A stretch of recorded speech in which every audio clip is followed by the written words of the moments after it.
ડભોઈ નગરજનો માટે એક રાહતના સમાચાર સામે આવ્યા છે, જ્યાં વર્ષો જૂની ડ્રેનેજ ઉભરાવાની સમસ્યાનો હવે કાયમી અંત આવશે. ડભોઈ નગરને અદ્યતન સુવિધા આપવા માટે ₹34 કરોડના ખર્ચે નવીન ભૂગર્ભ ડ્રેનેજ લાઇન મંજૂર કરવામાં આવી છે. આ મહત્વાકાંક્ષી પ્રોજેક્ટનું ડભોઈના ધારાસભ્ય શૈલેષભાઈ મહેતા દ્વારા થરવાસા ચોકડી નજીક વિધિવત રીતે ખાતમુહૂર્ત કરવામાં આવ્યું હતું. આ પ્રસંગે ડભોઈ નગરપાલિકાના ચીફ ઓફિસર જયકિશન તડવી સહિત પાલિકાના વિવિધ સદસ્યો અને સ્થાનિક અગ્રણીઓ ખાસ ઉપસ્થિત રહ્યા હતા.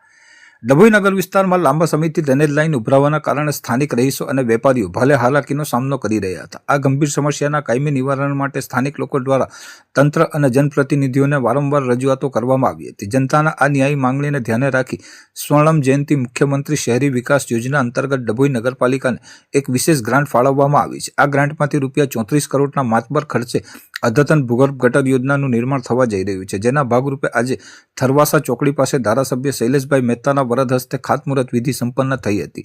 આ ગરિમાપૂર્ણ કાર્યક્રમમાં પાલિકાના સદસ્યો વિશાલ શાહ, પરેશભાઈ રબારી, હર્ષાબેન ચૌહાણ, નગરના અગ્રણી બિરેન શાહ, શહેર ભાજપ પ્રમુખ દીક્ષિતભાઈ દવે તેમજ ચીફ ઓફિસર જયકિશન તડવી સહિત નગરપાલિકાના કર્મચારીઓ મોટી સંખ્યામાં હાજર રહ્યા હતા. ધારાસભ્ય શૈલેષભાઈ મહેતાએ મીડિયા સાથેની વાતચીતમાં જણાવ્યું હતું કે આગામી સમયમાં આ આધુનિક ડ્રેનેજ લાઇનનું કામ પૂર્ણ થતાં જ ડભોઈ નગરની મોટાભાગની ગટર અને પાણી ભરાવાની સમસ્યાઓ ભૂતકાળ બની જશે અને લોકોને સ્વચ્છ તેમજ સુવિધાજનક વાતાવરણ મળશે.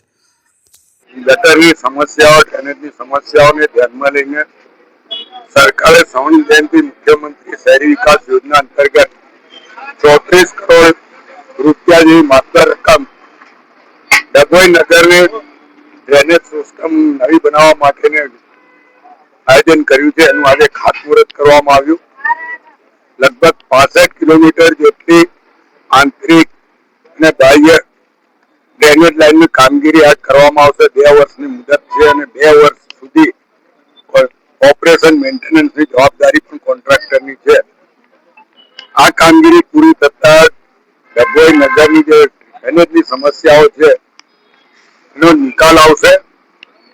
ભાજપનું જે સૂત્ર છે સૌનો સાથ, સૌનો વિકાસ, સૌનો વિશ્વાસ અને સૌના પ્રયાસ, એના અંતર્ગત સૌના સાથ અને સહકારથી આ કામગીરી ગયા 2 વખતે મંજૂર કરવામાં આવી હતી.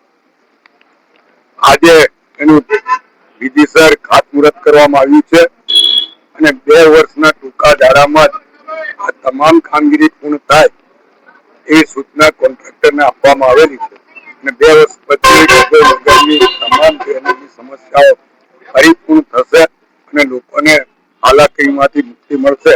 ત્યારે હું ડભોઈ નગરના તમામ નગરજનોને અભિનંદન આપું છું, શુભેચ્છા આપું છું અને નગરના ધારાસભ્ય તરીકે સરકારને આટલી મોટી માતબર રકમ કદાચ ડભોઈ નગરના ઇતિહાસમાં પહેલી વાર 34 કરોડ જેવી માતબર રકમ કોઈ એક કામ માટે સરકાર તરફથી ફાળવવામાં આવી છે, ત્યારે સરકારનો અહીંયાથી દિલથી આભાર.